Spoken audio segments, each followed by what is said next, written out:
Bagaimana suasana di Kementerian Haji hari ini? Kita tergabung dengan koresponden CNN Indonesia Nova Naya Antaka. Naya, bagaimana suasana di sana? Kementerian baru, harapan baru, target-target juga terus berjalan cepat mengingat memang kebutuhan reformasi di haji dan umroh ini merupakan salah satu PR berat ya buat menteri yang baru.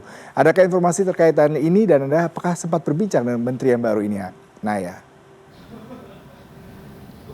Ya, selamat siang Yuda. Situasi di Kementerian baru yaitu Kementerian Umroh dan Haji memang saat ini belum bisa dikatakan belum ada kantor khusus yang bertuliskan Kementerian Haji dan Umroh. Artinya di tempat saya melaporkan ini adalah masih kantor lama di BP Haji, di mana dari sejak pagi hingga siang hari ini memang masih terlihat berdasarkan pantauan kami aktivitas kerja seperti biasa, masih ada yang rapat juga ataupun banyak tamu juga yang datang, bahkan dari lobi utama saja jika dapat kami gambarkan sudah banyak karangan bunga yang bertuliskan ucapan selamat kepada Gus Irfan sebagai menteri di Kementerian Haji dan juga Umroh, dan tentunya juga kepada wakil menterinya dan Anzar yang memang dipilih sebagai wakil menteri.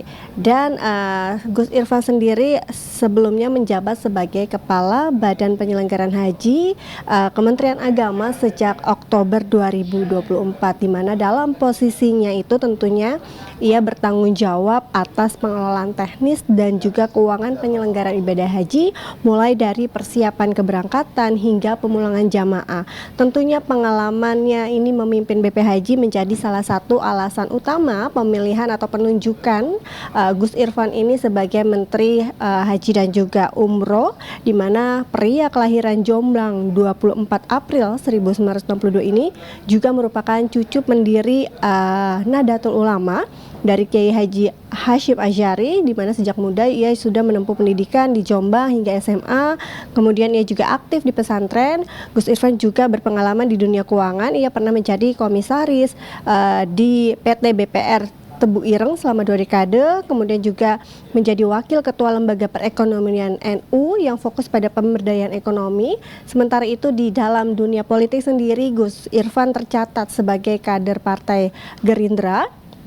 Ia juga pernah menjadi juru bicara tim pemenangan Prabowo Sandiaga pada pemilu 2019 lalu, kemudian pada pemilu 2024 ia maju sebagai calon anggota DPR dari daerah Dapil Jawa Timur 8 dan berhasil meraih suara cukup besar yaitu 77 suara, di mana ia mengundurkan diri dari keanggotaan DPR ketika Presiden menunjuk dirinya untuk memimpin BP Haji pada 22 Oktober 2024, sehingga karir panjangnya sebagai birokrat, kemudian sebagai politisi dan juga pengelola lembaga keagamaan ini membuat sosok Gus Irfan ini akrab dengan proses regulasi, kemudian juga serta koordinasi lintas kementerian, sehingga jejak panjang ini tentunya menjadi alasan untuk memperkuat kepercayaan pemerintah kepada BP Haji yang resmi bertransformasi ini menjadi Kementerian Haji dan juga Umroh setelah DPR RI mengesahkan rancangan undang-undang perubahan ketiga atas Undang-Undang Nomor 8 Tahun 2019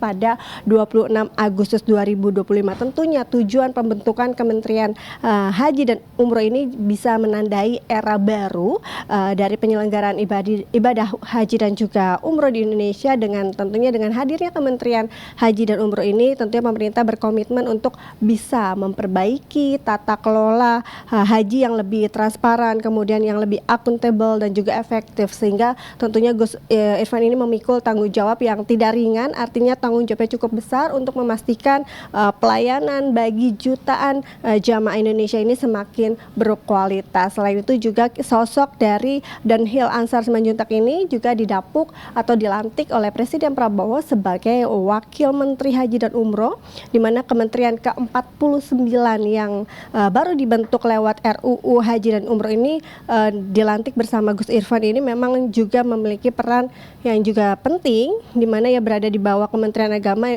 sejak tahun 2020. Tentu kita berharap dengan adanya kementerian baru ini, tata kelola jamaah ataupun haji di Indonesia ini menjadi lebih baik dan menjadi lebih fokus, sehingga kita masih menunggu seperti apa nantinya, apakah nantinya akan ada kantor baru yang memang khusus untuk Kementerian Haji dan Umroh, atau memang di tempat saya melaporkan ini masih kantor lama, artinya di BP Haji. Kita akan menantikan seperti apa, karena memang hingga saat ini dari Gus Irfan dan juga Daniel Ansar sendiri masih melakukan koordinasi untuk mempersiapkan segala unsur teknis ataupun struktur di Kementerian Haji dan juga Umroh. Yuda. Baik, Nova Naya Antaka, terima kasih untuk laporan langsung Anda. Selamat bertugas kembali.